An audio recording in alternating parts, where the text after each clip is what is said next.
Do you find preparing your behavioral examples for an interview to be painful? What if I could teach you one simple trick slash tip that would help you have better success? And simply put, that's focusing your prep just on your behavioral actions. And this video will outline those simple steps to accomplish this goal. I work with clients 7 days a week, and this is something that I experience all the time. Clients are not action-oriented enough when providing their behavioral answers, and changing the way you prepare your behavioral answers can quickly change your success rate. This is a beginner tip that people at all levels should be using and applying, and literally, I cannot find this strategy anywhere else online. Please stay tuned throughout this video because we're going to do a screen share where I'll actually walk you through these steps. So let's dive in. Item 1 is really identification. Sometimes you don't know how to get started or where to get started with your examples. So there are a few places you can go for inspiration. Now remember, the criticality of this is that these items can be done in parallel, meaning just when you think of anything, get it into the Google Doc. And again, we'll do a screen share to go through that. So the first item is the job description. Spend a little bit of time in the JD. This might get you a little more connected with some relevant examples that might make sense to bring up in the interview, and just will give you some ideas of some good concepts, some good things to be thinking through.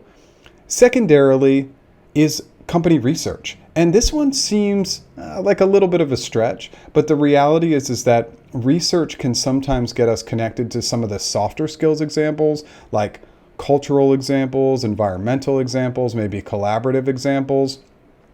Third is practice questions. And I say this with a big star, asterisk, caveat, is that I don't want you to get too focused in on the questions because your examples should really be your best examples. But this will just simply be an exercise where maybe you're struggling to figure out what examples you should bring to the table. So you can just Google search your role, look at some common questions, and that will really help you start to identify, oh, I forgot about this example, or yeah, I could absolutely talk about that example. Item 2 is titles.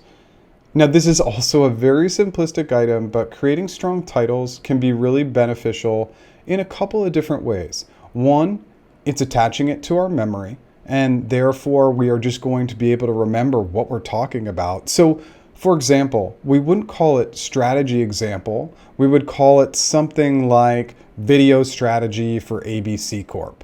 And of course, as we write these titles down, I'll also want you to add these titles to a cheat sheet in case you have a video interview, and I'll go ahead and paste the connection link up above so you can watch that video as well if you haven't watched it. But just leave no doubt to the example that you're referencing. This simple organizational tool will just create success for this specific interview and for future interviews. All right, item 3, actions. Let's get into the reason why we're finally here.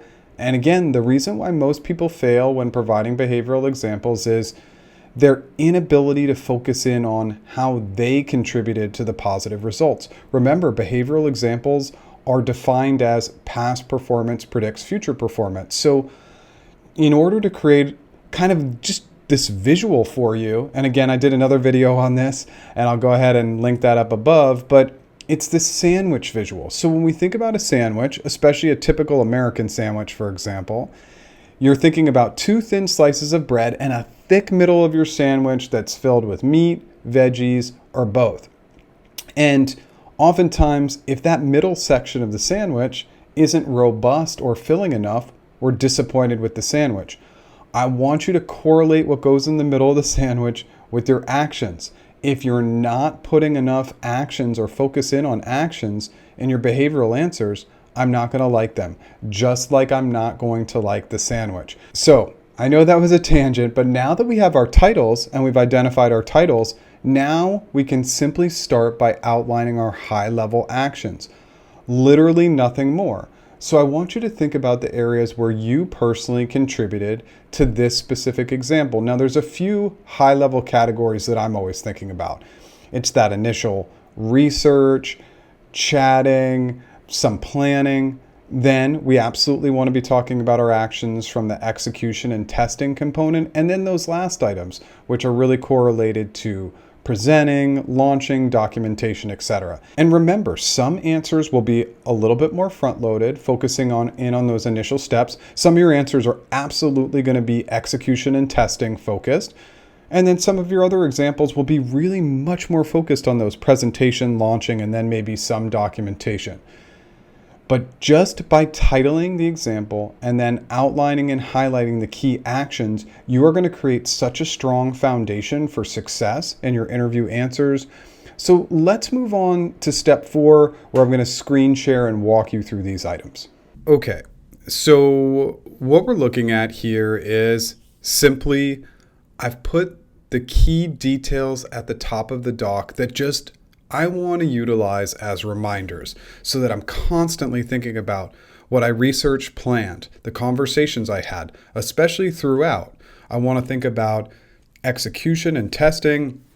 And obviously, as we get to the end, launching, presenting, or documentation. And for the purpose of this video, I just want to focus in on 7 examples. Now, what I want to focus in on next is what we talked about in item 2. Just giving simplistic but specific titles to these 7 examples. Now, all 7 of these examples are examples that have specifically happened in my career, and there's enough detail for me to know specifically what I'm talking about. Now we move on to actually building out one. For the purpose of this video, I just wanted to build out one to show you and keep this relatively simplistic. So I used a really old example. And what you'll notice in this example is that most of the actions that I took were a little bit more front-loaded, because when it got to the execution and launching phase, that got a little bit more technical and wasn't quite the function of my role. But the specific actions that I took were, I definitely contributed to the research. I definitely contributed to conducting important conversations with technical and salespeople. I definitely assisted in the customization, especially the planning component, as we were kind of going through that execution phase to start figuring out what the best practices were. And then when we were in the execution and testing phase, really looking at the data and reporting, the areas that I cared about the most. And then the last action I took was documenting the best analytical practices, because I was an analyst at the time. And these are really the 5 major actions that I've identified. Now, the next step is I'd move on to my candidate experience training, and I would identify the high-level actions for that specific example. On this last slide, I just wanted to quickly show you what the next step would be. Once I identified all my actions, I went back, I kind of edited, and we'll talk about that in a moment. Then I would build in the supporting actions, the mini actions, whatever you want to call them, to correlate with that major action. Again, for the purpose of this video, I did not write those out because that's not the focus area, but this is what that next step would look like. Item 5, edit. Once you've gone through each one of these examples and listed your high-level actions, take a break. And when you return to your Google Doc, your spreadsheet, however you want to format these items, revisit your actions and ask yourself, did I miss anything? Are these all the critical actions I took? Do I feel like, based on these actions, this is a strong enough example to provide in the interview? And that last question is really important. Sometimes we'll go through this exercise and we'll want to throw out a question or example or 2 because we just don't think it's strong enough. And again, that speaks to the power of this exercise. Now, for the last couple of sections, I just want to quickly go high level on a couple of items just to round out this video. Now, item 6 is bolstering. Now that you've identified the high level actions, now I want you to type out the supporting actions like I demonstrated in that 4 slide. This will be a longer and more painful step, but we've created such a good foundation, good structure, that now we can bolster and build off of those actions. Think about them as maybe mini actions or supporting actions. And lastly, item 7 is the situation and task and result. So we round out the STAR method, and you're really going to want to build out these 2 sections.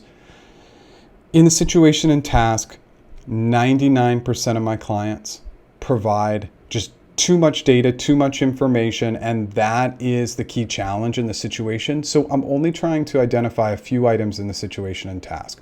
I want you to state your role in company. I want you to detail any relevant people, processes, and or technology. And then I just want you to identify your key responsibility in the timeline and think 30 seconds or less.